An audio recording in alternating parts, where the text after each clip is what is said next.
السلام علیکم ورحمۃ اللہ وبرکاتہ۔ امید ہے ناظرین آپ سب خیریت سے ہوں گے۔ آج جس موضوع کا ہم نے انتخاب کیا ہے وہ ہے ریئل اسٹیٹ۔ سب سے پہلے تو ریئل اسٹیٹ کا معنی کیا ہوتا ہے یہ جان لیتے ہیں۔ ریئل اسٹیٹ کہتے ہیں پراپرٹی کو، جائیداد کو، زمین کو، ان کی آپس میں خرید و فروخت کرنا۔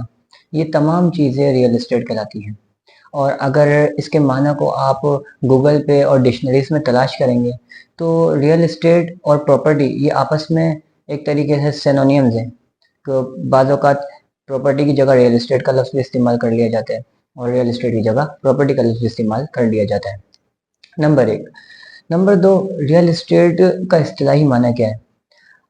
کہ ریئل اسٹیٹ کا اصطلاحی معنی یہ ہے کہ دو آپس میں دو جانبین سے بائع اور مشترکہ زمین، عمارت یا پھر اس کے علاوہ دیگر پلاٹ جو ہیں وہ جائیداد کی آپس میں خرید و فروخت کرنا، یہ ریئل اسٹیٹ کا کاروبار کہلاتا ہے۔ اور آپ نے دیکھا ہوگا کہ اکثر اوقات جو اس کاروبار کو فروغ دیتے ہیں وہ ریئل اسٹیٹ ایجنٹ کہلاتے ہیں، اور وہ بروکرز، دیگر معاملات سے آپ واقف ہیں۔ ہمارا جو نقطہ نگاہ اور مقصود نظر اس ویڈیو سے ہے وہ یہ ہے کہ آیا ریئل اسٹیٹ کا کاروبار اسلامی قوانین کی روشنی میں جائز ہے یا ناجائز ہے، یا اس کے مطابق علماء کرام کی کیا آرائیں ہیں، ان افکار کا ذکر ان ویڈیو میں کیا جائے گا۔ سب سے پہلی بات، جو کاروبار حرام نہیں ہے، جس کاروبار میں حرام کا شبہ نہیں پایا جاتا، اسلام اسے جائز قرار دیتا ہے۔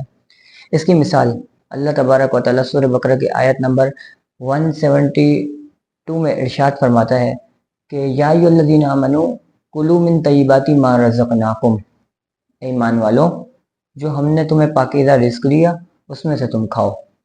یعنی پاکیزہ رزق کھانے سے اللہ تبارک و تعالیٰ نے منع نہیں کیا۔ تو اسی طرح ہر کاروبار کو دیکھا جائے تو وہ ابتداءً حلال ہے، جائز ہے، اس میں کوئی حرام کا شبہ نہیں۔ لیکن اگر اس کے اندر کوئی ایسی چیزوں کا دخل ہو جائے جن کو شریعت نے حرام کیا ہے تو اس وجہ سے اس کاروبار کو حرام کر دیا جاتا ہے۔ جیسے مثال کے طور پر سود۔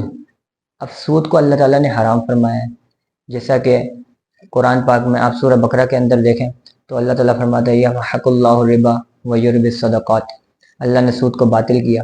تو اللہ تعالیٰ نے فرمایا یا ایھا الذین آمنوا، اے ایمان والو، آگے کہا کہ سود سے تم بچو، اور اگر تم سود سے نہیں بچو گے تو اللہ سے جنگ کے لیے تیار ہو جاؤ۔ یہ قرآن پاک کا صاف صاف فرمان ہے۔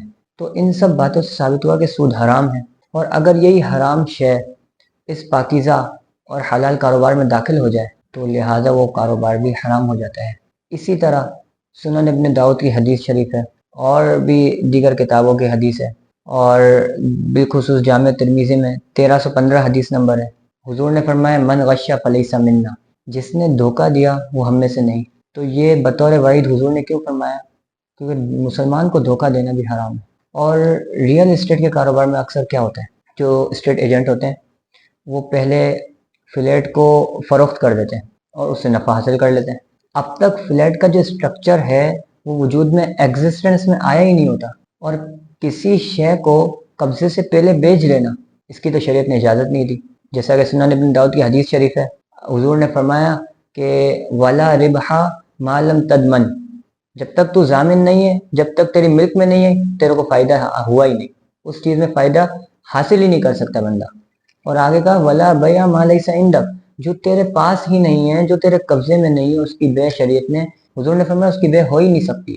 تو لہٰذا ریئل اسٹیٹ کا کاروبار کو دیکھا جائے تو وہ بالکل جائز ہے، اس میں کوئی ممانعت نہیں ہے۔ لیکن سود، اسی طرح دیگر حرمت والی اشیاء، اسی طرح دھوکہ دہی، اسی طرح غرر یعنی غیر یقینی سودے، تو یہ ساری چیزیں جو ہیں ان کو شریعت نے حرام کیا ہے، اور یہ ساری چیزیں جب اس کاروبار میں داخل ہو جاتی ہیں تو لہذا ریئل اسٹیٹ جو ہے وہ حرام ہو جاتا ہے۔ اللہ تعالیٰ سے دعا ہے اللہ تعالیٰ ہمیں حق سن کر سمجھنے کی توفیق عطا فرمائے۔ وآخر دعوانا الحمدللہ۔